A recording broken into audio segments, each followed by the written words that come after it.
Whew. It's time for April, which means it's time for Hard Mode. If you're here, you've likely seen the last 3 videos, but if you haven't, I'll do a quick recap. Last year, Thorben spent an entire year on One World. He, however, only spent 100 hours on it.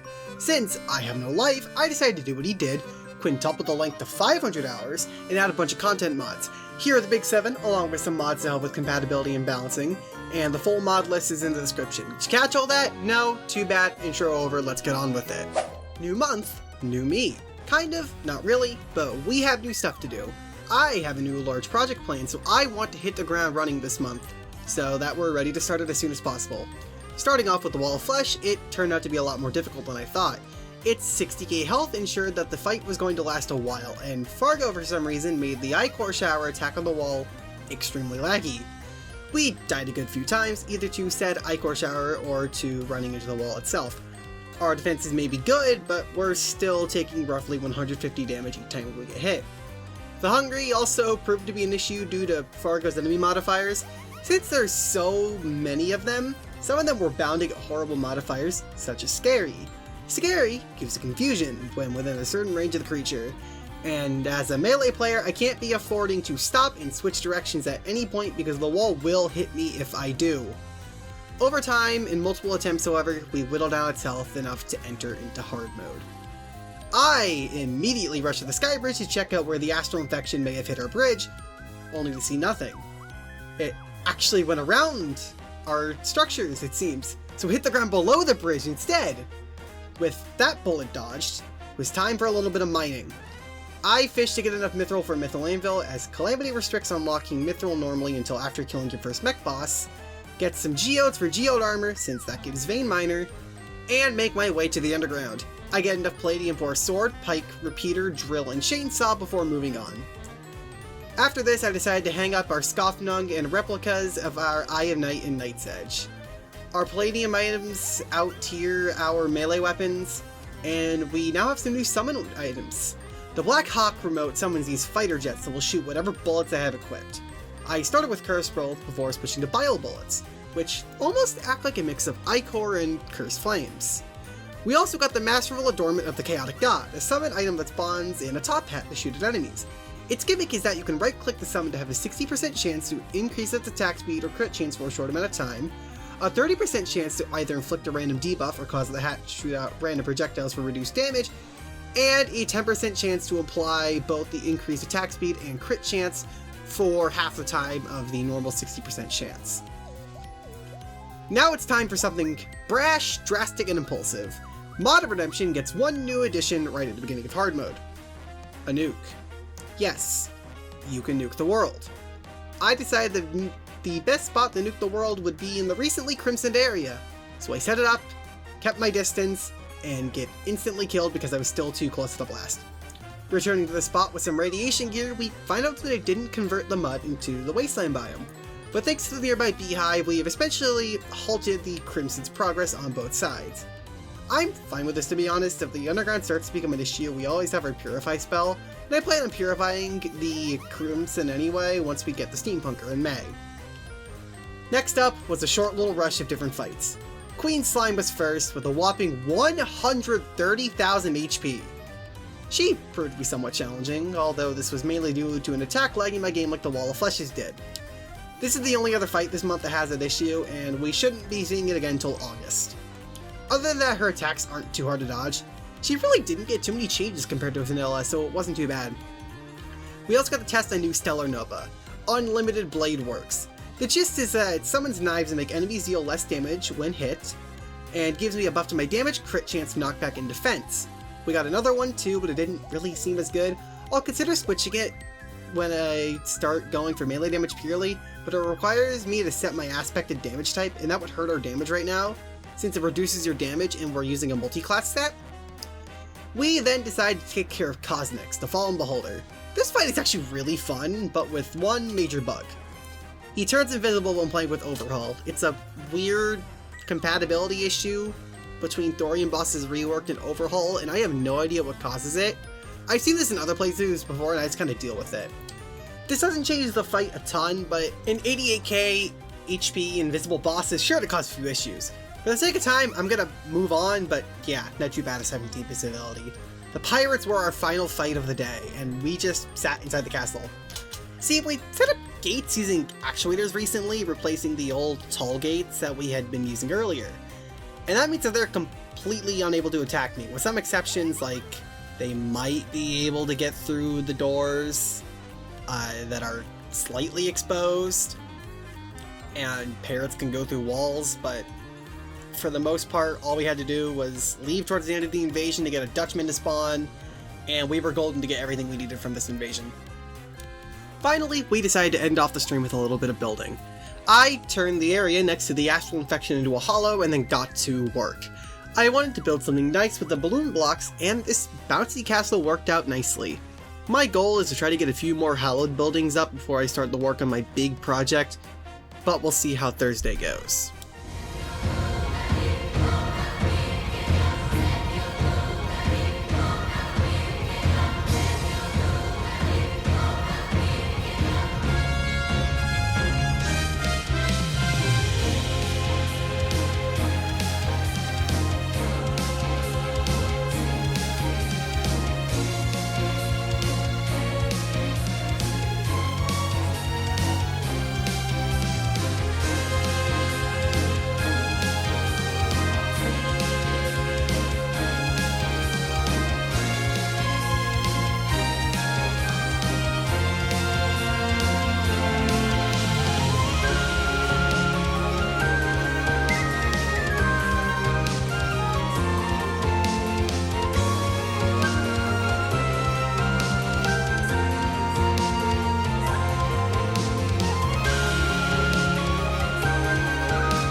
Today wasn't really super eventful, especially when compared to day 1. I decided to spend today on some smaller things, actually, as well as getting tomorrow set up.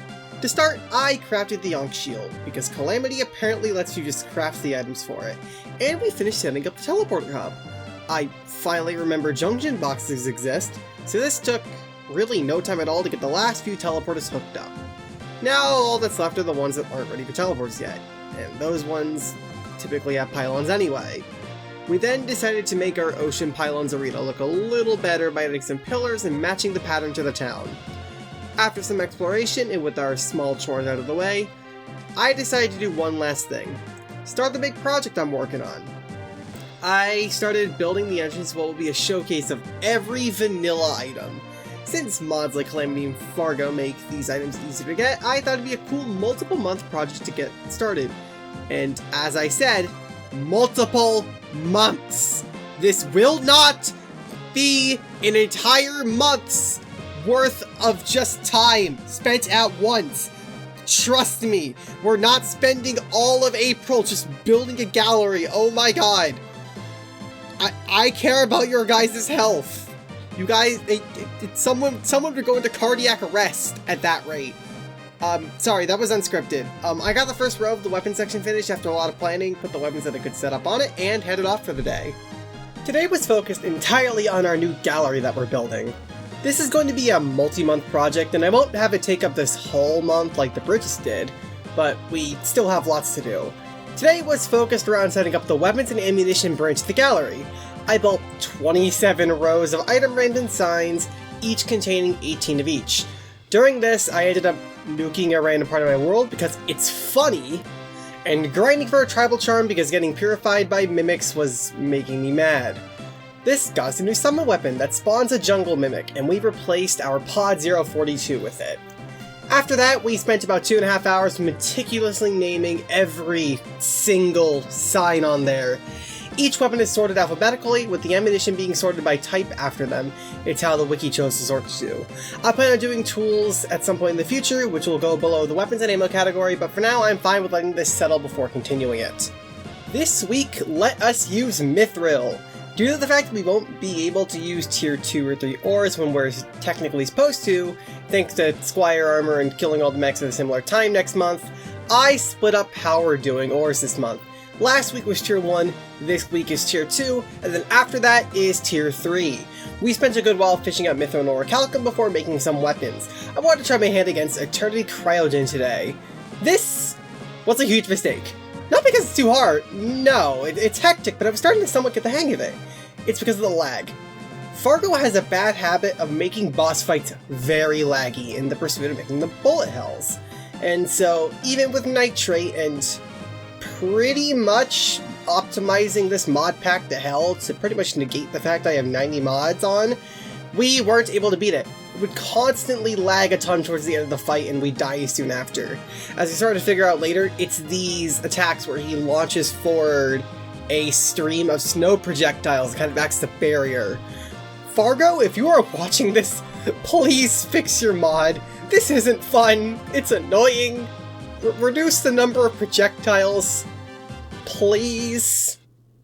Very short week this week, eh? I only ended up streaming for an hour to put up the items I knew we had access to in the weapons portion of the gallery. I'm just so tired right now mentally, and I need a little bit of a break. I didn't end up streaming week 3 either. It was, like, it's not that I'm burnt out of the Modded Terraria Experience specifically, I'm just dealing with burnout in general. It's none of y'all's fault, it's just kind of an issue with being autistic and having to live in a world for non-autistic people.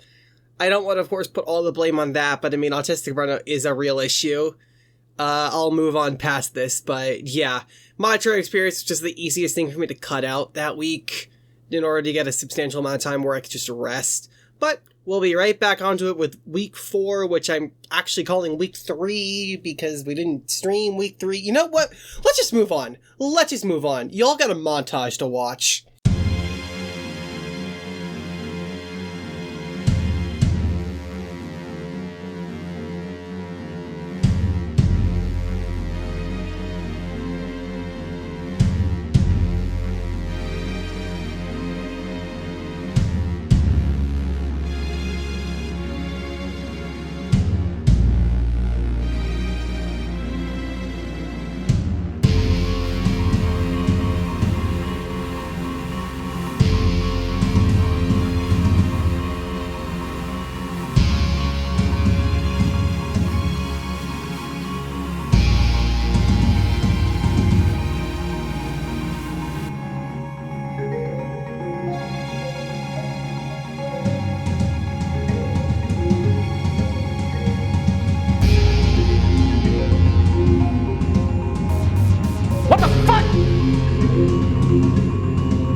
Alright, time for some more headhunting.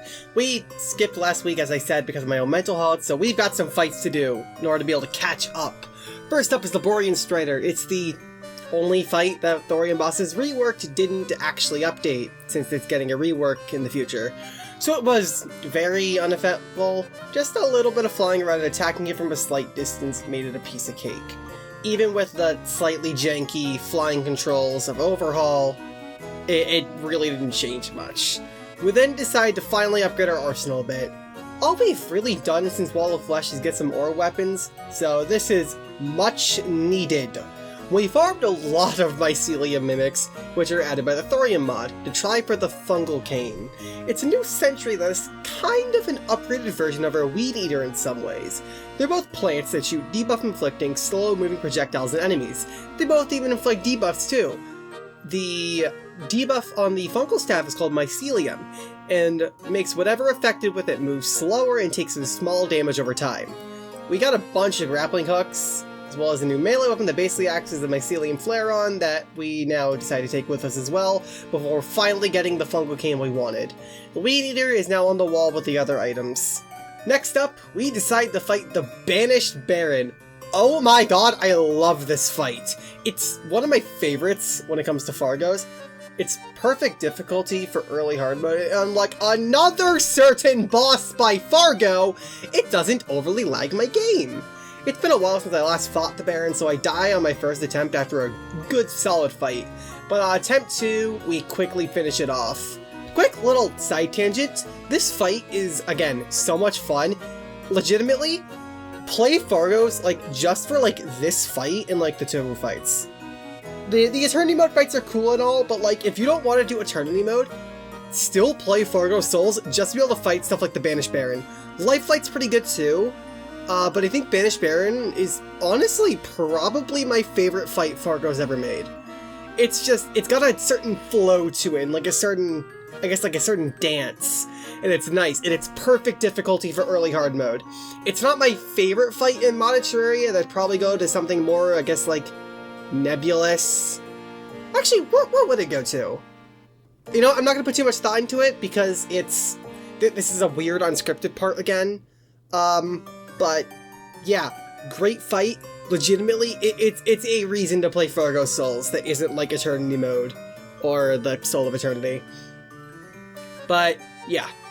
After that, we wanted to go get the music box for the Baron. Cryogen second phase in Eternity mode has a copyrighted track in the background for some reason.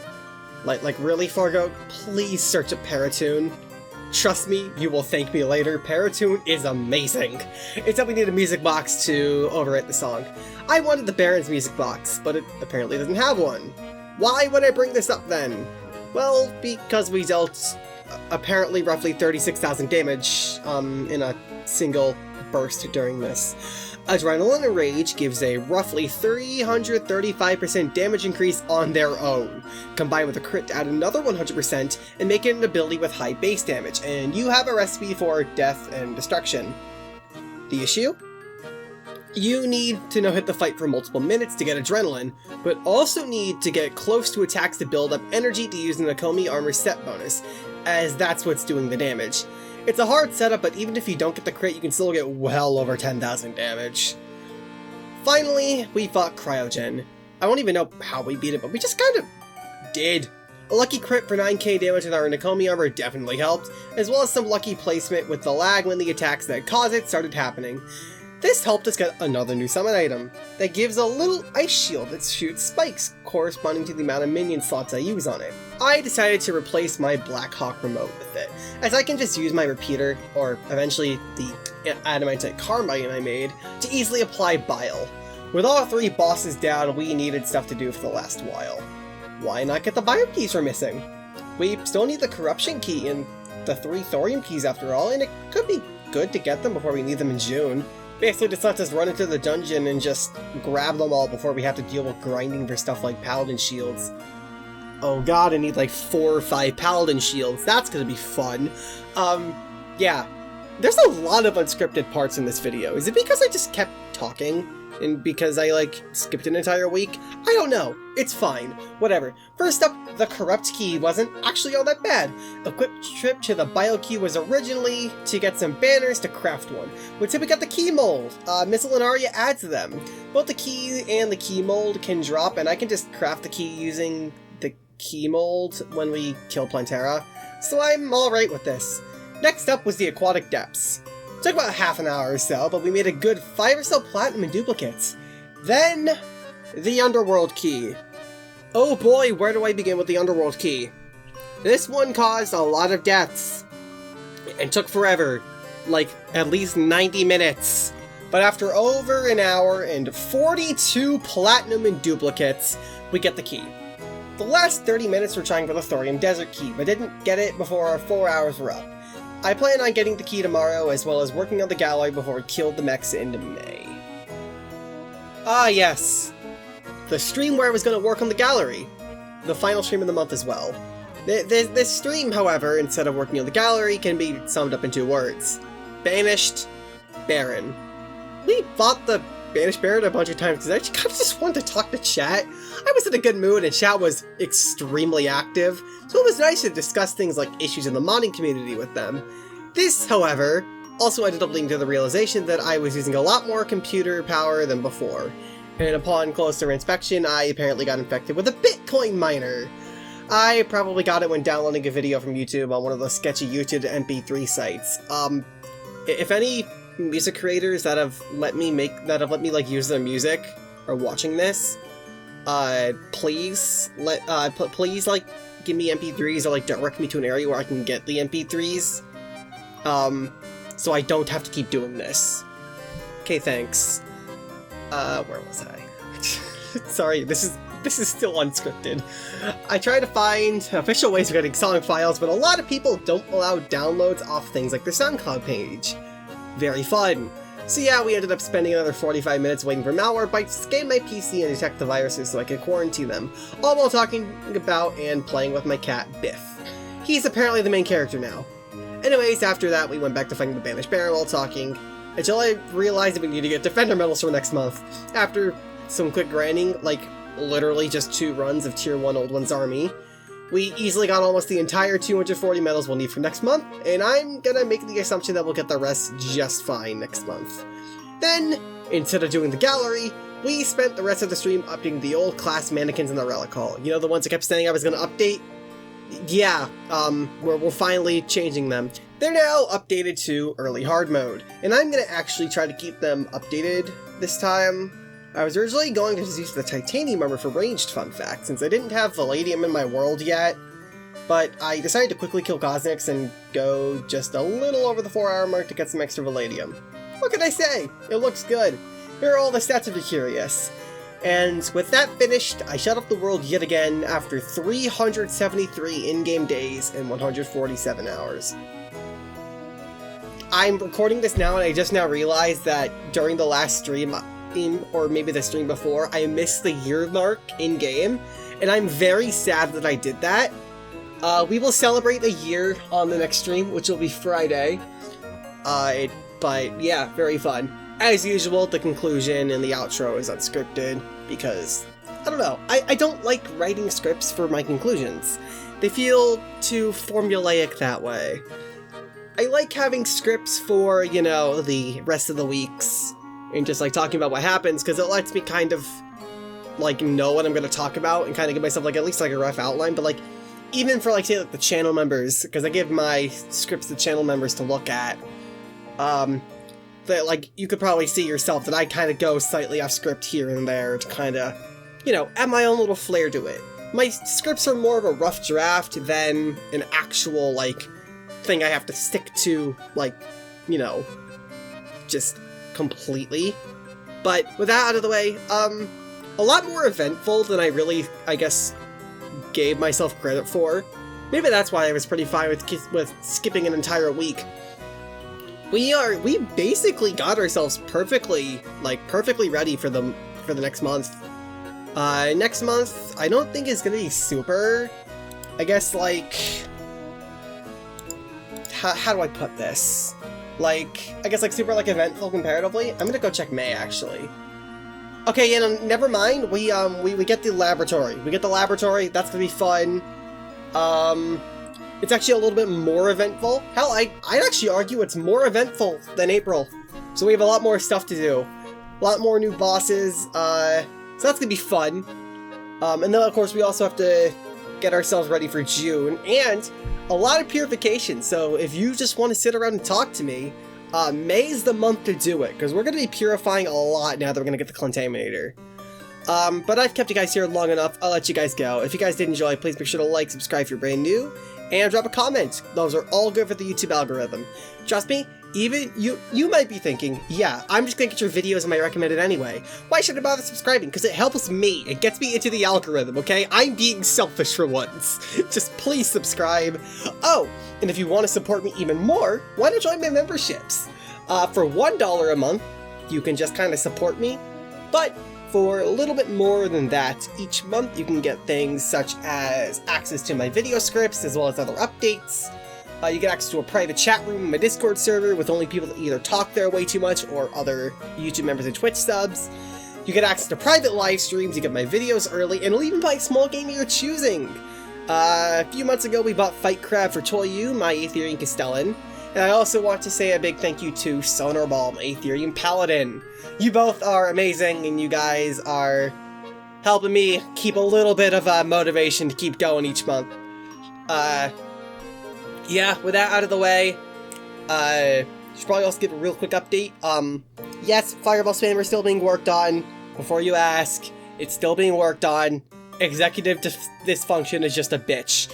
Like, I'm literally having a, like, body doubling video on in the background, because I want to try this, and oh my god, it's helped so much. I might even be able to work on Fireball Spammer with this video on in, like, a few days, but I'm gonna give myself a little bit of a break, because I'm literally working on this at 3:30 in the morning. And I still have to edit together all the clips. Okay, I've talked long enough. I'll let you guys go. Goodbye. Yeah, bye.